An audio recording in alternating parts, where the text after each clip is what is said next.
Ya. Luar biasa Mas, itu belajar banyak apa? Dari las saja ada filosofinya, menyambungkan dua yang keras. Nah, selama jadi wali kota apakah pernah menemui seperti itu, Pak? Menyambungkan. Itu. Ya. Biar kemarin saya lakukan seperti itu, sekarang kita implementasikan dengan pekerjaan yang sesungguhnya saya. Nah, sehingga hal yang keras-keras itu kalau dijadikan satu akhirnya jadi lunak. Mengakomodir. Ya. Min kali plus minus. Yang naik plus kali plus plus. Min kali min plus. Nah, itu dua hal yang saya pakai untuk melayani masyarakat. Jadi jangan sampai kalau saya dinilai negatif terus saya menganggap positif, wah, kalau itu nanti akan jadi negatif terus.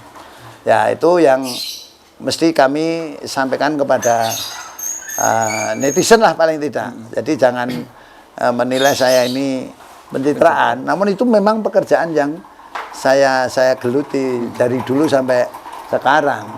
Nah, sehingga kalau las-lasan saya itu mentel-mentel, nah perlu digerita itu bukan tukang las. Nah, selama ini las-lasan saya itu rata dengan benda yang saya satukan ini, itulah arti sebuah ngelas yang sesungguhnya. Seni dari ngelas. Ya, karena apa? Kalau digerinda itu kekuatannya berkurang. Nah, sehingga kalau satu sisi ini dilasnya itu lebih baik rata, tidak perlu digerinda, tinggal di tempul dicat selesai. Jadi tidak akan lihat. Kalau mau dipamerkan cat las-lasannya pun lebih bisa dilihat. Oh, inilah lasan beneran. Nah, tidak belajar ngelas kan gitu. Tapi kalau dari komen netizen kan ada yang memang dia tukang las gitu, Pak Rudi, dan mengomentari ternyata menurut berdasarkan pengamatan dia tukang las, iki ngelasnya bener gitu. Nah, ini komentarnya seperti apa Pak Rudi? Ya, kalau saya kan selalu begini, yang bisa menilai itu kan orang lain toh. Saya tidak pernah menilai diri saya sendiri. Nah, sehingga selama 15 tahun itu warga masyarakat mau menilai saya positif, sangat-sangat bersyukur. Dinilai negatif saya juga bersyukur dan tidak akan protes. Itu saja bagi saya, karena apapun yang saya lakukan tentunya ada yang suka, ada yang tidak.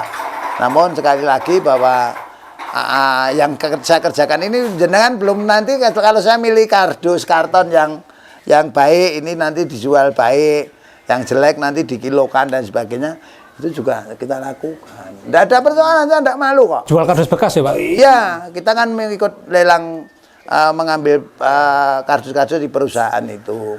Ya kardus, ya plastik, ya macam-macam, ya drum dan sebagainya.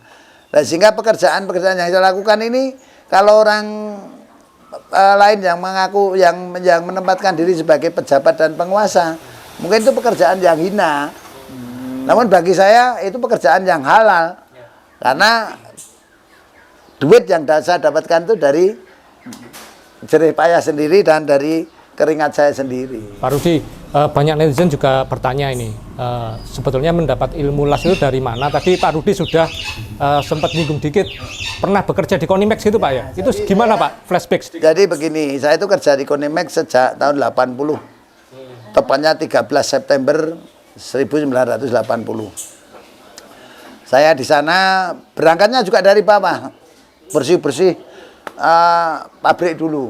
Setelah itu saya meningkat jadi pembantu operator, meningkat lagi menjadi operator mesin, meningkat lagi sebagai pembantu teknisi, terus diangkat, tadinya pembantu teknisi itu namanya teknisi madya, terus lantas saya diangkat menjadi teknisi. Setelah jadi teknisi saya ditugaskan menjadi asisten supervisor. Asisten supervisor bekerja beberapa tahun, ya mungkin 1 tahun lebih sedikit mungkin. Saya dijadikan kepala workshop. Nah, dari kepala workshop itulah saya ditanya. Jadi waktu saya menjadi tukang bersih-bersih itu, saya melihat Konimex itu kan menutup, menambal kebocoran AC.